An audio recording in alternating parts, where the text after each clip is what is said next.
aí, minhas amigas e meus amigos medrosos, eu sou o Dr. Romero e vou contar mais um relato pra vocês. Então, manda aí!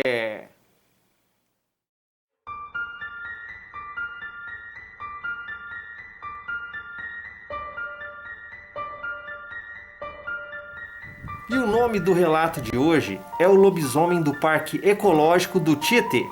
Esse relato aconteceu com o nosso amigo inscrito, que se chama Célio, morador da cidade de São Paulo, capital. O Célio não se cansa de dizer que aquela criatura que ele viu assombra seu pensamento até os dias de hoje. É só lembrar e ele fica todo arrepiado. Isso aconteceu no ano de 1997. E na época o Célio tinha 27 anos de idade. Hoje ele está com 52 anos. Então, era por volta de umas 10 horas da manhã. Notem bem o que eu estou falando. Vocês não ouviram errado não. Eram por volta de 10 horas da manhã. E o Célio, ele estava sozinho, se exercitando, fazendo uma grande caminhada, ali no Parque Ecológico do Tietê, no bairro de Cangaíba, zona leste de São Paulo. O Parque Ecológico do Tietê é uma grande área de proteção ambiental e um grande parque localizado na várzea do rio Tietê, com uma grande mata e várias árvores. Naquela época o capim ele estava na altura de 1 metro, 1,5 metro mais ou menos. Tinha também sítios e animais como porcos, galinhas e cachorros. E o nosso amigo Célio diz que tinha algumas pessoas andando por ali, pela mata também, mas que estavam longe dele e longe uma das outras. A temperatura estava normal. Um dia ensolarado, como os outros, nada de diferente. Então, após ele caminhar por um tempo, ele percebeu à sua frente muitos latidos de cachorros, seguido de uma grande briga desses animais. Mas não deu muita bola não, e continuou a sua caminhada. E foi aí, nesse exato momento, que ele observou que as poucas pessoas que por ali estavam, por um breve instante, meio que sumiram. Foi quando tudo ficou em um silêncio mortal. Os pássaros não faziam barulhos, não se via mais aquelas poucas pessoas, e os cachorros, como se fosse por um medo gigantesco ou alguma ameaça, eles imediatamente pararam de latir do nada. O Célio, ele diz que então sentiu um cheiro muito forte, de cachorro sujo e molhado, aquele cheiro típico, o que lhe deu fortes náuseas. E o Célio, nesse momento, deu uma parada, olhou ao seu redor, achando tudo aquilo muito estranho. Até os galhos das árvores, eles não balançavam mais, pois nem vento tinha naquele momento. Então, do nada, ele começou a sentir uma sensação terrível, de medo, uma sensação muito ruim. Um sentimento de que alguma coisa que não era boa estava prestes a lhe acontecer.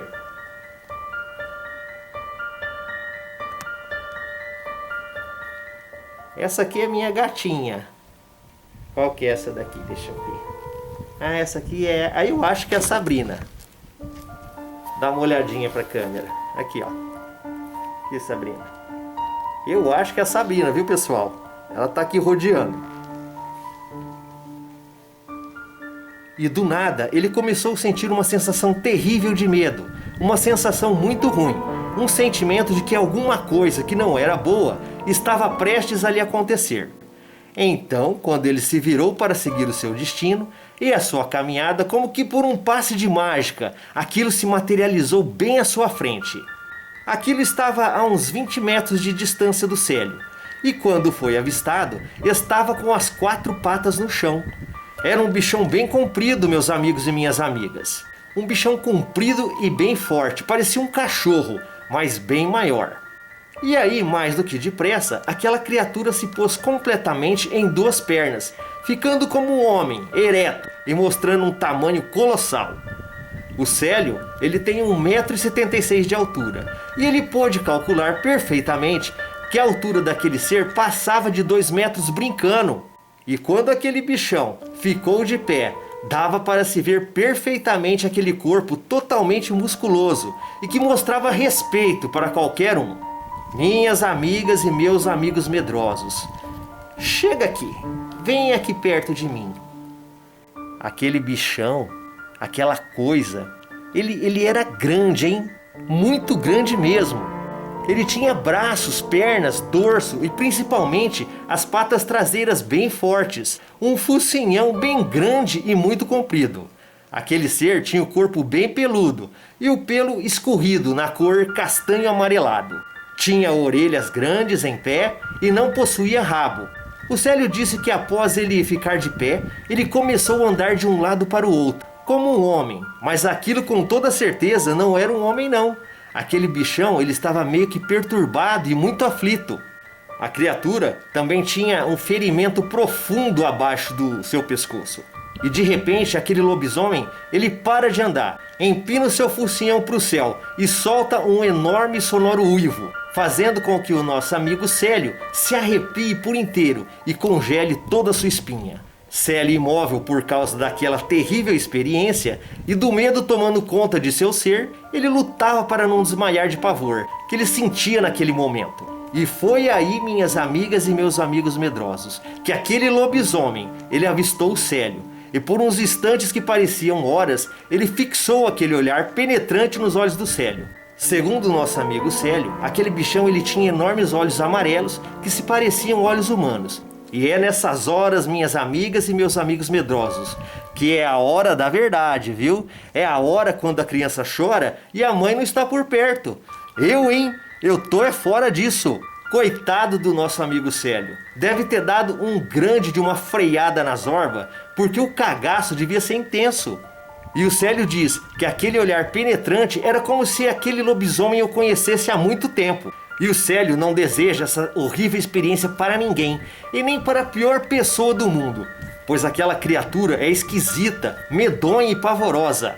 Então, em total pânico e congelado pelo medo irracional, o Célio, que tem descendência judaica, ele só pensava no Deus eterno. E isso o fez reunir todas as suas forças e numa disparada correr o mais rápido e longe possível dali. Ele correu muito, mas muito mesmo. Mais que um atleta olímpico ou que o herói Flash dos quadrinhos. Ele correu tanto que nem olhou para trás. O seu objetivo agora era correr sem parar para se livrar daquele lobisomem. Então, após ele correr por muitos e muitos metros, em uma total exaustão e quase colocando seu coração pela boca, Célio, já em um local onde tinham mais pessoas, ele parou e finalmente olhou para trás e ficou ali se sentindo mais seguro, pois aquele lobisomem ele tinha desaparecido, graças a Deus, né? O encontro, desde o avistamento da criatura e do Célio correr, durou por volta de uns 5 minutos, que pareciam durar uma eternidade. O Célio, ele diz que sempre foi guiado pela razão, mas a partir daquele dia, ele mudou drasticamente a sua forma de pensar. E ele pede a Deus todos os dias que nunca mais ele veja ou se encontre com esse monstro, pois é algo muito estranho e assustador do qual ele nunca mais quer reviver esses terríveis momentos.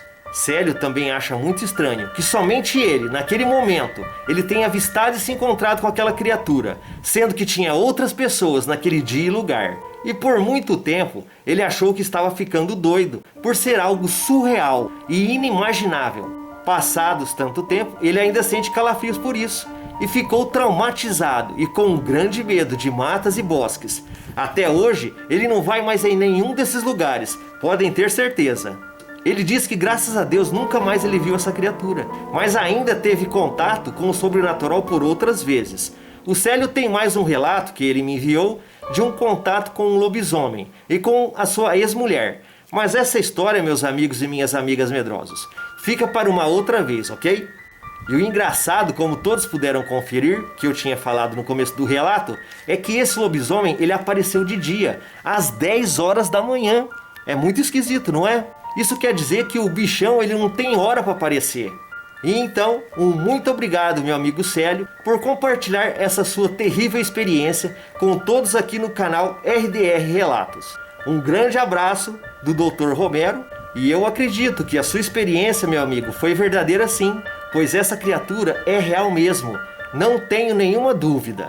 E aí, gostaram do relato? Se gostou, deixe o seu like ou seu joinha. Não te custa nada e ajuda bastante o canal. Comentem os comentários, se inscreva no canal, compartilhem em suas redes sociais e divulguem para o canal RDR Relatos crescer cada vez mais, ok? E se você tem um ou mais relatos, escreva para este e-mail doutorromero@gmail.com. Muito obrigado por ter assistido ao vídeo e meus amigos e minhas amigas medrosas. Até a próxima!